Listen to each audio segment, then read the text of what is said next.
Masama ba ang iyong pakiramdam? I-low-carb mo lang yan. Yan ang parating linya ng mga kasama natin sa ating community members in low-carb and fasting nutrition. Bakit epektibo ang low-carb at fasting sa maraming sakit? Yun yung pag-uusapan natin today, and if meron kayong mga dinaramdam na sakit o meron kayong kakilala na masama yung pakiramdam at kung ano yung kanilang problema, you can put that in our comment section and we will see how low-carb and fasting can be applicable. So we are live right now in our YouTube and Facebook channels. And kung meron kayong mga ideas and comments about low carb and fasting, you are very free to put them in the comment section para pag-usapan natin. Yun yung pinakaunang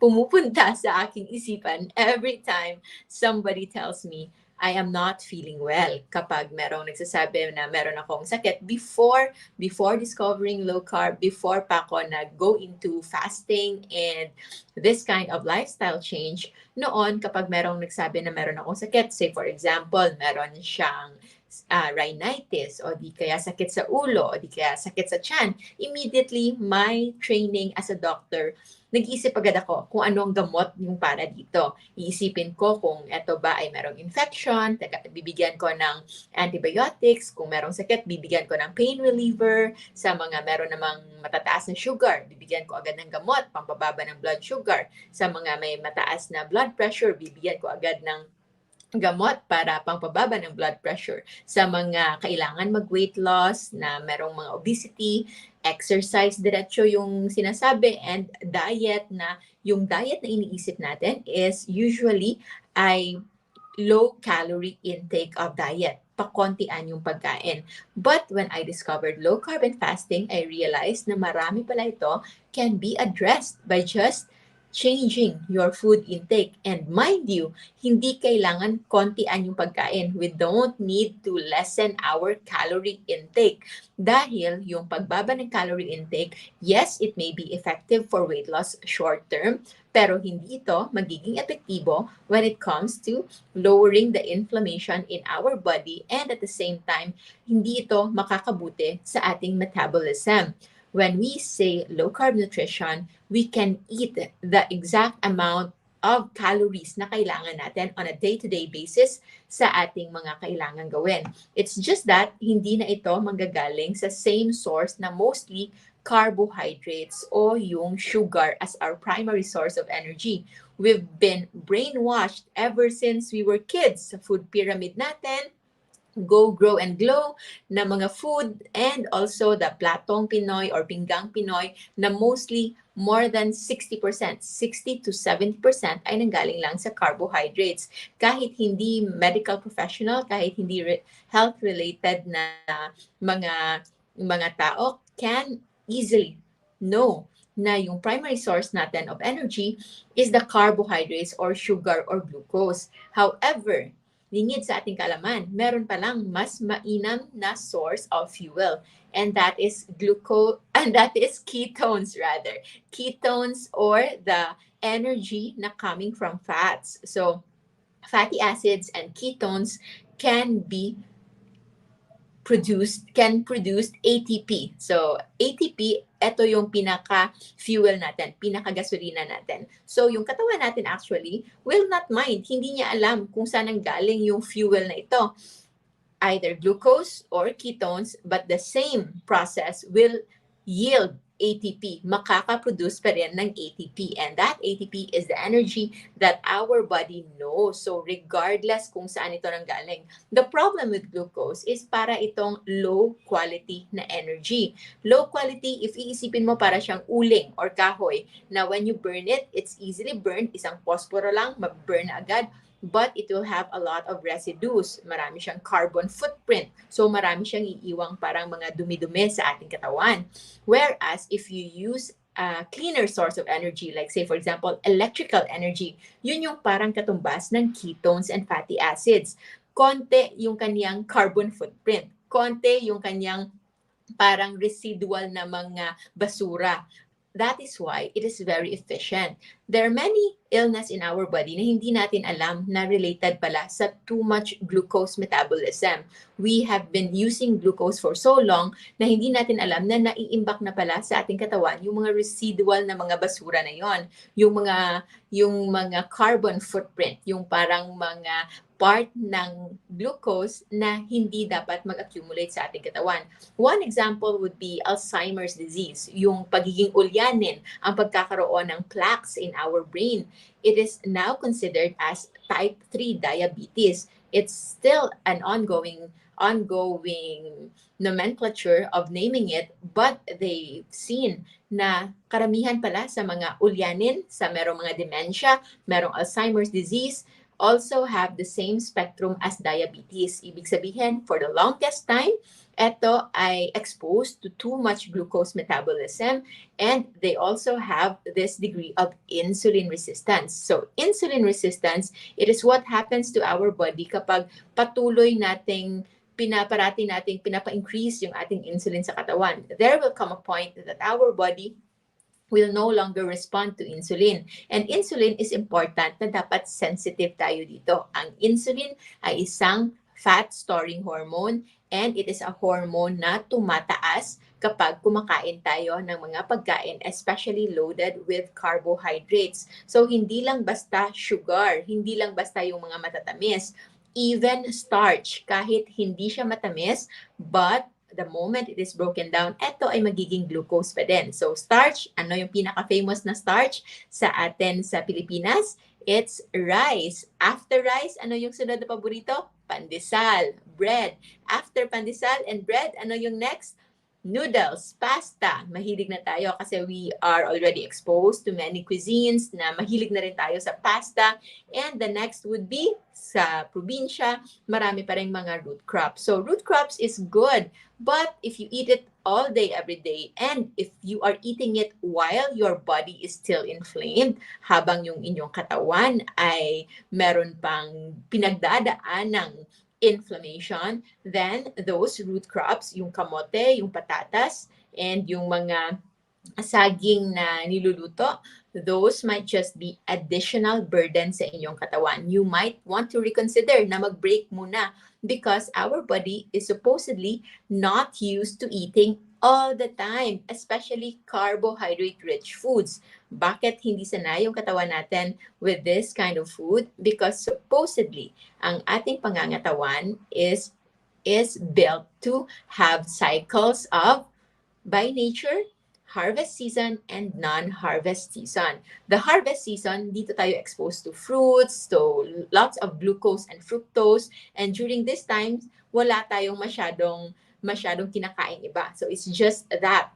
And pagkatapos ng harvest season, we are actually already on non-harvest season na kung saan either nag-aayuno tayo, hindi tayo kumakain, or if ever we eat foods that are not rich in carbohydrates, but mostly naghahunting tayo. Tayo ay mga ngaso o di kaya mangingisda, which is our primary source of food for the longest time in human evolution na history would be animal meat products. So this is not a case of whether it's ethical or not ethical to eat animals, but we are just basing this one based on history na for the longest time, yun yung nakasanayan ng katawan natin to eat food that are mostly rich in proteins and natural fats. So beef, pork, chicken, eggs, fish, seafoods, all of these are protein rich and also good in natural fats that are healthy for us. Hindi natin kailangan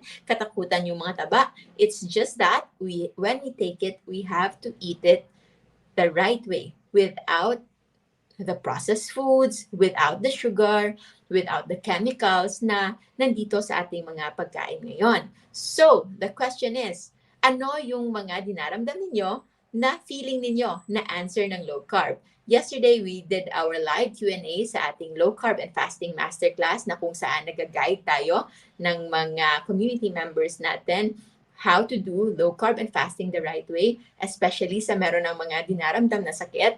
And they are very happy. Maraming testimonials on how they lowered their creatinine, how they normalized their blood sugar na more than 200 na in 3 days time, naging 89 na lang, how their blood pressure normalized in 1 month na when they went back to their doctor, to their cardiologist, showing their monitoring sheet because we teach them paano i-monitor, paano mag-slowly but surely go into low carb and fasting the right and safe way.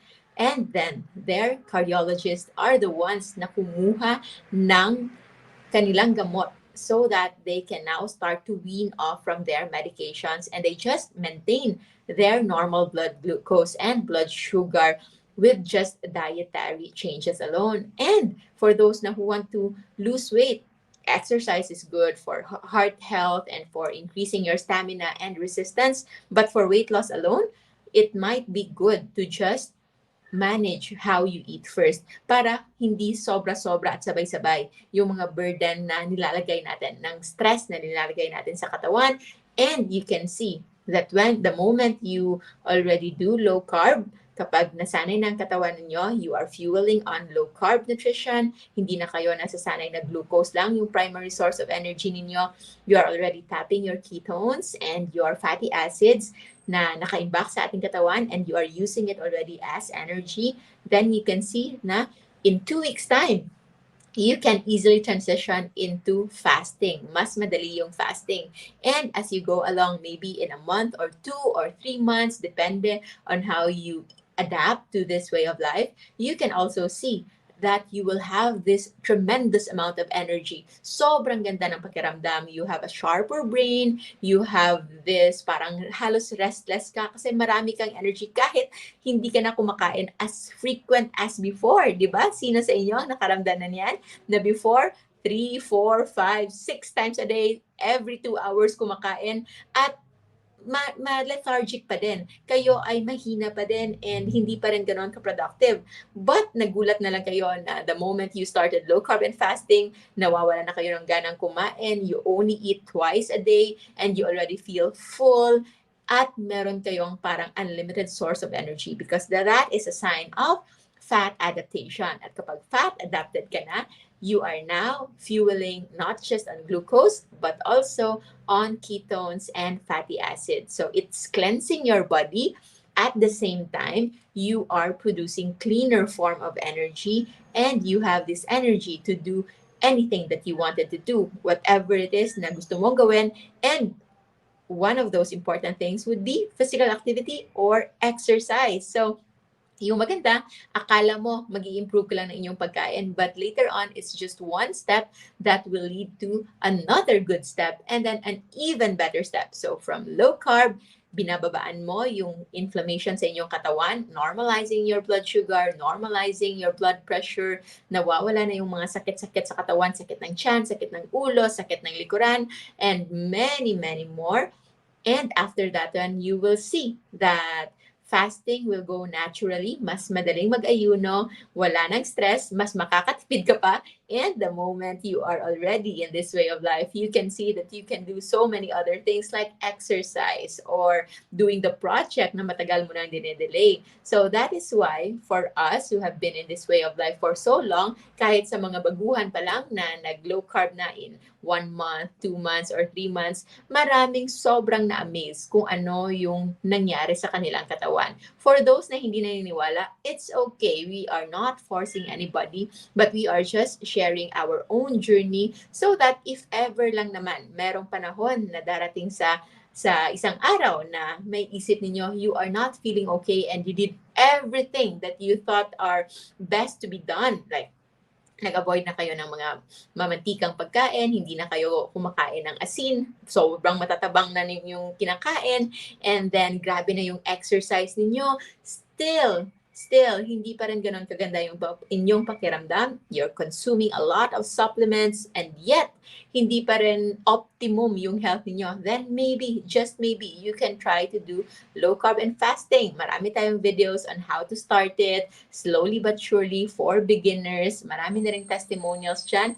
And kung hindi kayo naniniwala, you can just observe and try to see for yourself just one day, and you will easily see how this way of life, how this lifestyle, pag-change lang ng pagkain. It may sound so simple, but nung na-discover namin, it is just a very simple thing na pinagkakaligtaan ng pala natin. We don't give value to it because we are so used, nasanay tayo na yung ating way of eating is this one, at wala na tayong iba pang inisip, but just accepted it for what it is. And now we see how this little change in our habits, starting with our food intake, the moment na kung ano yung pipiliin mo ng pagkain na ilalagay mo sa inyong plato, and then kung ano yung isusubo mo at ipapasok mo sa inyong katawan, yun pala has direct impact when it comes to your overall health. So, kaya kailangan, if you wish to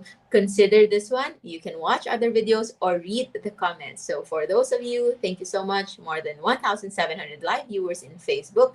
You can help by putting in your own testimonies kung ano yung experiences when it comes to this way of life para ma-encourage naman yung iba. Wala namang masama for you to say your own story, for you to share your own journey, kasi you just don't know who will be inspired. Maraming mga tao na iba't iba yung pakiramdam. Very common, diabetes, high blood, fatty liver, PCOS, and ano pa ba? Obesity. And then, yung iba, infertility. Pero hindi lang yan. Maraming application yung low carb. Kahit yung mga merong GERD, hyperacidity, na halos hindi nila maisip paano mag-fasting yung mga taong may hyperacidity or acid reflux. You just don't know na the primary trigger of acid production is actually food. So the moment actually na hindi mo lagyan ng food yung stomach, your body will stop producing acid. Our body is God-given. It's divine-given. Hindi niya sisirain ito. It will not produce something na ikaka-damage niya. There is a homeostasis. There is a balance within our system na meron niyang mga parang monitoring na kapag tumataas na yung acid level natin sa ating tiyan, then our body will just stop producing acid. Hindi niya ito kakainin. The problem with those with hyperacidity is actually not just acid production, but nawawala yung protective lining, yung parang cushion na nagsaseparate ng acid towards the stomach lining ng ating katawan. And that protective lining is being damaged, is the one that is destroyed kapag tayo ay kumakain at nagkakaroon ng a lot of inflammation in our body coming from stress. So stress from food and also even mental stress. So that's why it is very important to address those concerns. So maraming iba na may mga ibang sakit na not so common. So say for example, merong testimonial yesterday in our community na meron siyang lumbar disc hernia. So the spinal column is divided, cervical pala. Cervical, thoracic, and then lumbar spine.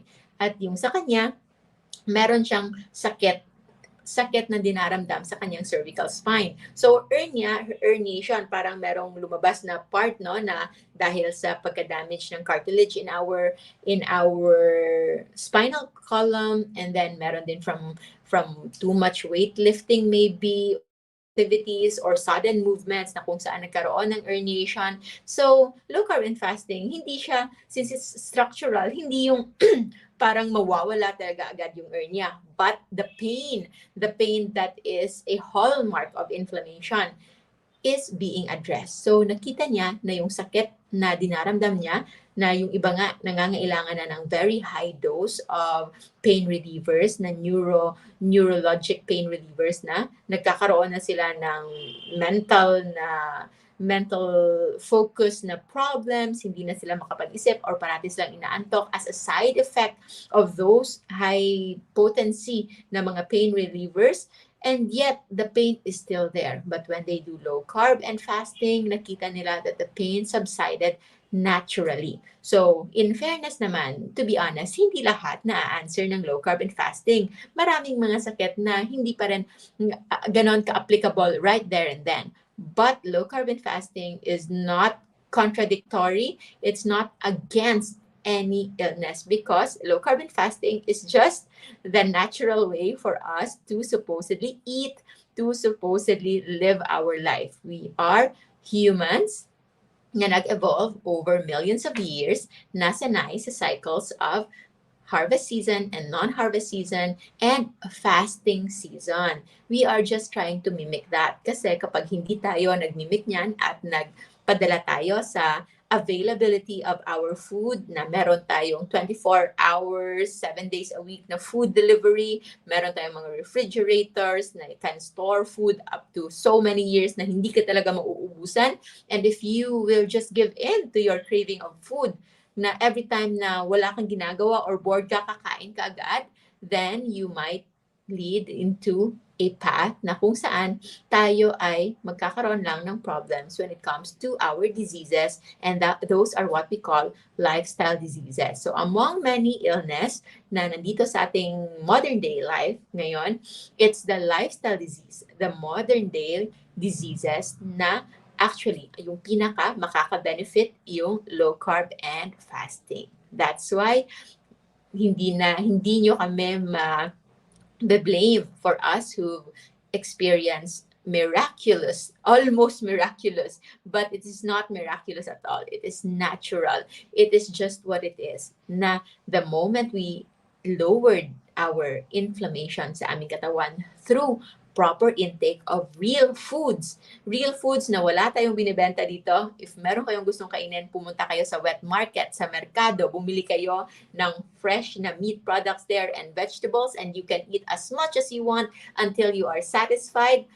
Do that for 1 week and you will see the changes na hindi nyo pa na-experience ever before. No amount of medicine can compensate for natural healing na kayang-kaya ng ating katawan if and only if we provide it with the right avenue, with the right time, and with the right nutrition. So that is why we are here, and you are helping our community by being an example, by sharing your own story, by sharing your own journey. And if you have your own testimonials, you are encouraged to share this in your timeline so that you can put some contribution, because you just don't know kung sino yung pwede ninyong masave. Hindi nyo lang alam, marami kayong silent followers among your friends. Hindi lang kayo nila mini-message. But as you continue to move on, the moment that they will feel something at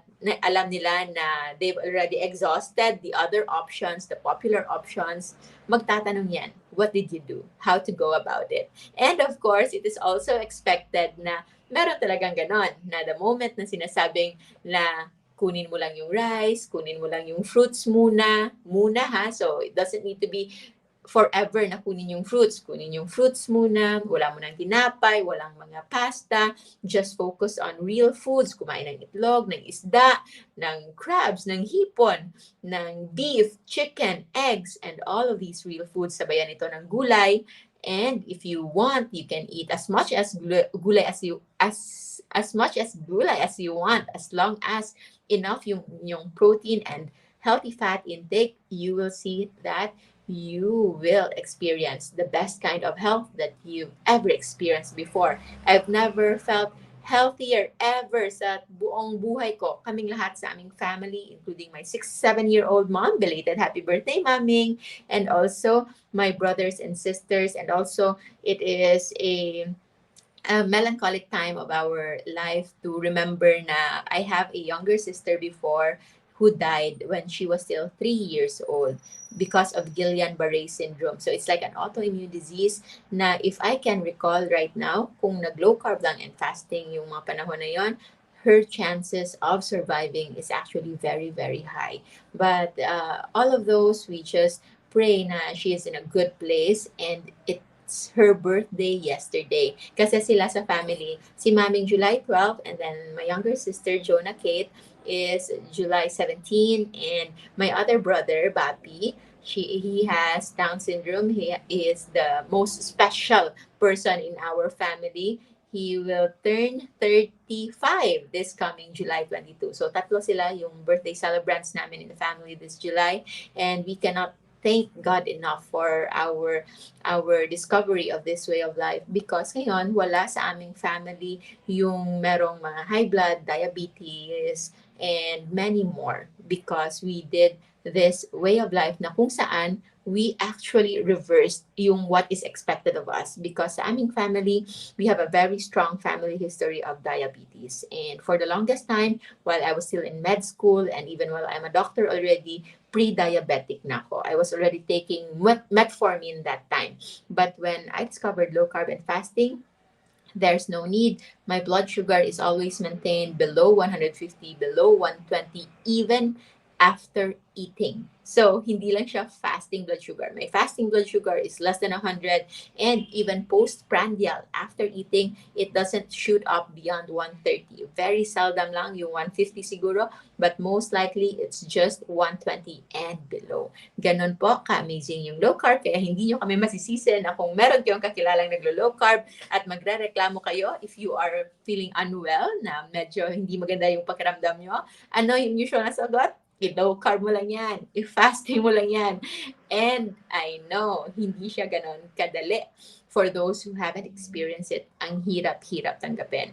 Even my close friends who are doctors themselves ay hindi ganon kadaling makapaniwala. But when they gave me the opportunity to explain to them on biochemical side, no, to which we will not discuss na lang because it's biochemistry na medyo complicated. It took me a while to understand biochemistry also in med school, because hindi hindi Bachelor of Science yung pre-med course ko. But when I started to understand biochemistry and pharmacology and how our body works, then when I explained it to my friends who are also doctors, who are close friends, who are open-minded friends, that are very, very kind to learn this new insight. It's just the same science, but it's just a different angle when it comes to biochemistry. They easily understood. So, hindi man nila na-incorporate mas ng immediately when it comes to their practice to their patient, but they themselves are doing fasting. They themselves have lowered their carbohydrate, and they also believe the moment they understand how our body works when it comes to the lowering of inflammation through lowering the insulin burden sa ating katawan, then they know that low carb nutrition and fasting really works. It's just that mahirap for others to let go of rice, to let go of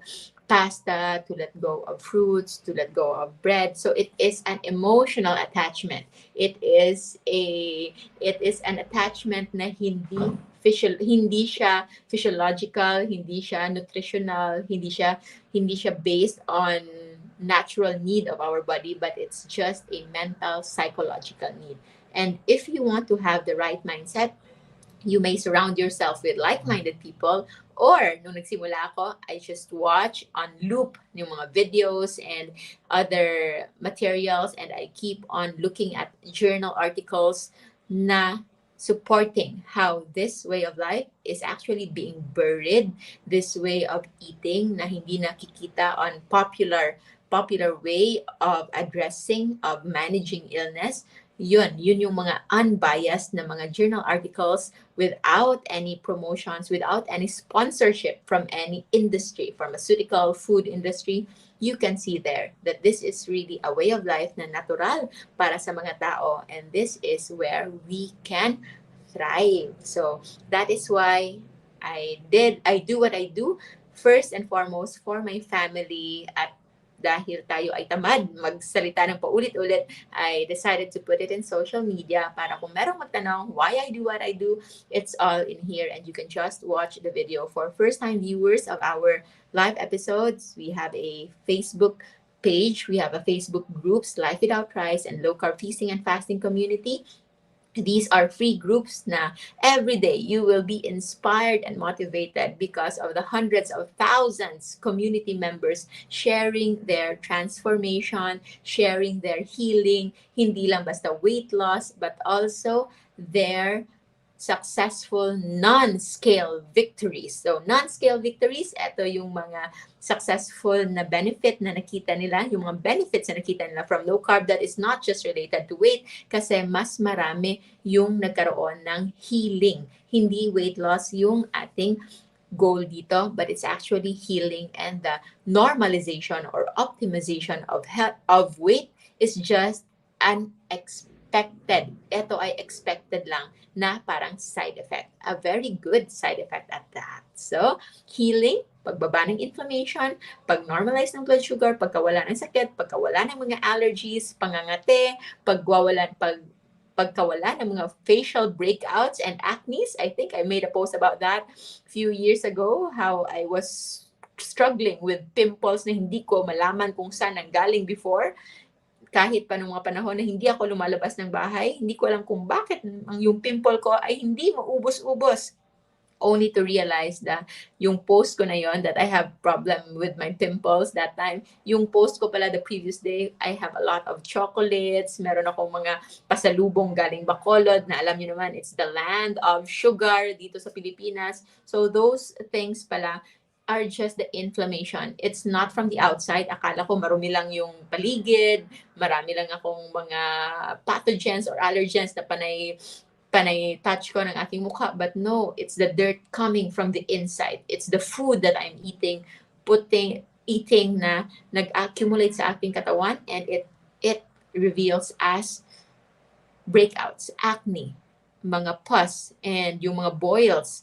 So abscesses, those are inflammation, and those are signs of poor immune system.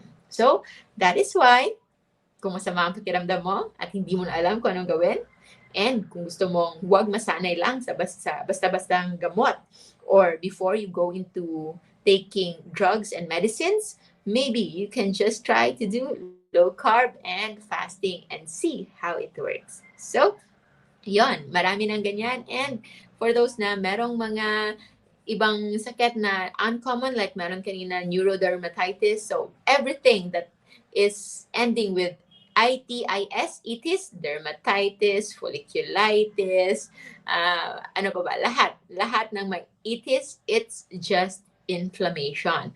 So inflammation, most common if you are not doing low carb yet, inflammation most likely it is just part of your food intake. So improve your food intake, remove muna the sugar, the carbs, the starch, the fructose in your meals, replace it with proteins, meat, eggs, and then if you want vegetables, you can just choose vegetables na mataas yung fiber, green leafy vegetables, cauliflower, broccoli, kung hindi naman kayo sensitive to fibers, because me, I'm sensitive to fibers.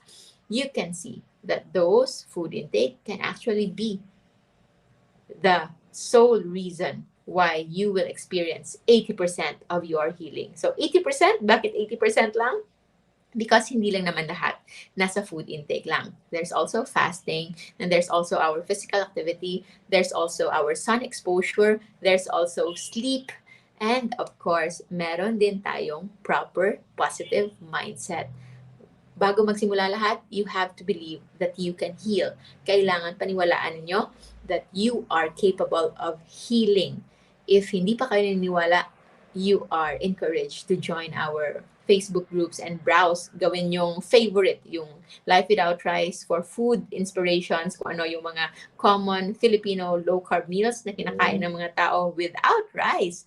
And also the low-carb feasting and fasting community where the transformations and health tips are being shared. And for those naman who wish to be guided, when it comes to proper nutrition, properly, safely doing low carb and fasting, you are welcome to join our exclusive low carb and fasting masterclass. We have our admins for enrollment na nasa comment section lang if you wish to know more. So, maraming salamat everybody. I think that's it for today. And of course, remember to always stay low carb so that we all stay safe. Maraming salamat. Have a good day everyone. Bye. Thank you.